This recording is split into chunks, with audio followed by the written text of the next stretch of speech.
Anyari natunaw ang Ginebra, nagalit si Coach Team. Jericho binatukan si Jason David. Game 3 bakbakang Ginebra kontra San Miguel Beermen. So, first quarter nga mga chong. 4-point shot agad ang bungad netong si CJ Perez. Unang puntos ng Ginebra, split sa free throw line etong si Scotty, pero agad ring bumawi. Pinoy step to the basket. Chris Ross naman, babaliwin yung depensa ni Maya sa painted area. After nyan, babawi si Maya, spin cycle, reverse layup. Palitan lang ng puntos and one play naman kay CJ Perez. Eto na naman si Scotty, kinain yung depensa ni Bronjal. Ang kaso, palaging may pansagot ang San Miguel. Floater netong si Marcio. Sa kabilang dulo naman, pipiso lang etong si Japet. Tatlo ang hinahabol ng Barangay Ginebra. After that timeout, nakakita ng mismatch si Tautua. Agad na pumihit sa kanyang one-handed jam. Ito namang si Norbert Torres, nagkaroon ng opening 3-point shot.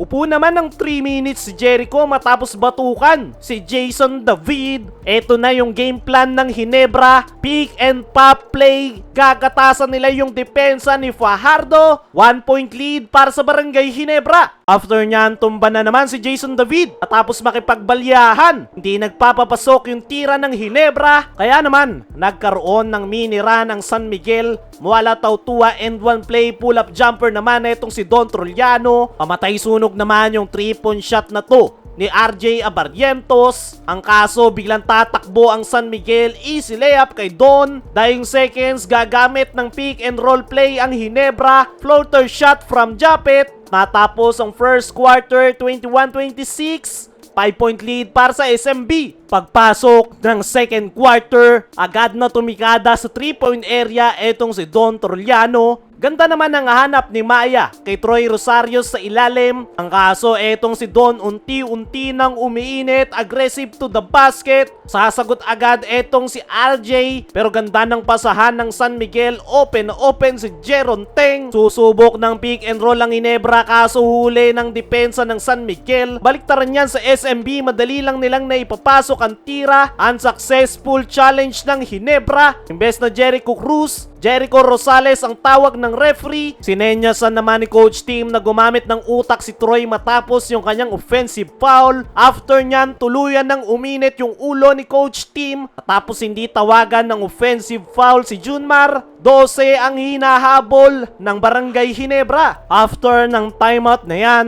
kayod kalabaw na etong si Japet. Marcio Lassiter naman, nagsisimula ng magpainit. Hindi pumapasok yung outside shots ng Ginebra, kaya idadaan nila sa ilalim. Japet na naman maglilinis ng kalat ng kanyang mga teammates. Babase siya mang hinahabol ng Ginebra. Muala Tautua, dinodomina yung painted area. Winasiwas lang yung depensa ng Ginebra sa kanyang 4 straight points. Kaya naman nakadampot. Ganda pa ng kanyang peke for easy twos. Kumakagat na rin yung depensa ng Ginebra. Capitalize sila dyan. 3-point shot netong si Scotty. Kaya natapos yung first half.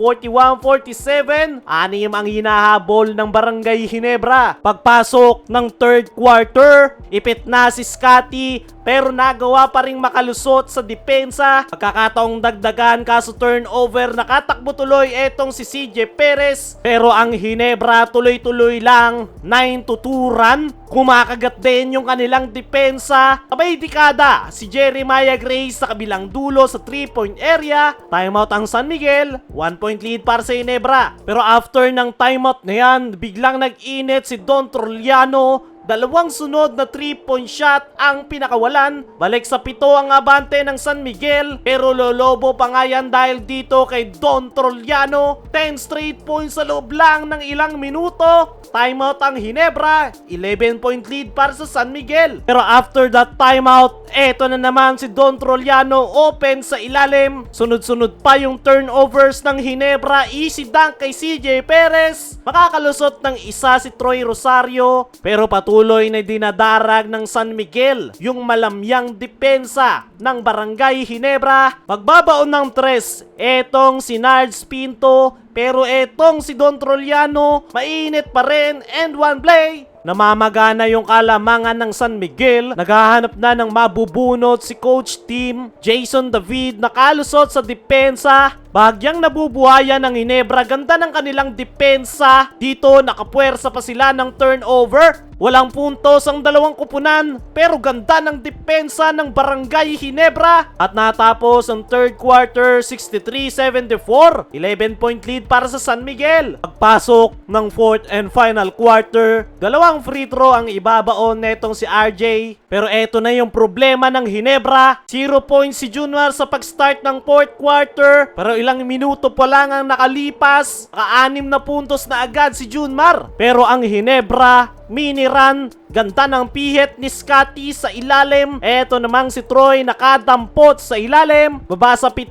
ang hinahabol ng Ginebra. After nyan, etong si CJ Perez ang kumakamada para sa San Miguel. Pumapalag si Stephen Holt sa loob ng painted area, pero si Perez patuloy na gumagatas ng puntos. Balik sa 10 ang kalamangan ng San Miguel. Eto na naman yung problema ng Ginebra, turnovers. Ganda sana ng play nila na ito. Hindi nga lang naipasok yan ni Japet, pero agad ring bumawi ang nasabing Ginebra big man. Strong attack to the basket. 4-minute mark nang magbaon ng dalawang sunod ang Ginebra sa 3-point area. Isa kay RJ, isa kay Scotty Thompson. Baba sa 6 ang hinahabol ng kanilang kupunan. Dadagdagan pa nga yan netong si RJ matapos yung kanyang floater shot. 8 nating run. Kaso nga lang pamatay sunog itong si Don Troliano. Laking panghihinayang ni Japet matapos di pumasok yung kanyang tip in. Kaya naman, nakontrol na ng San Miguel. Sila kukuha ng panalo.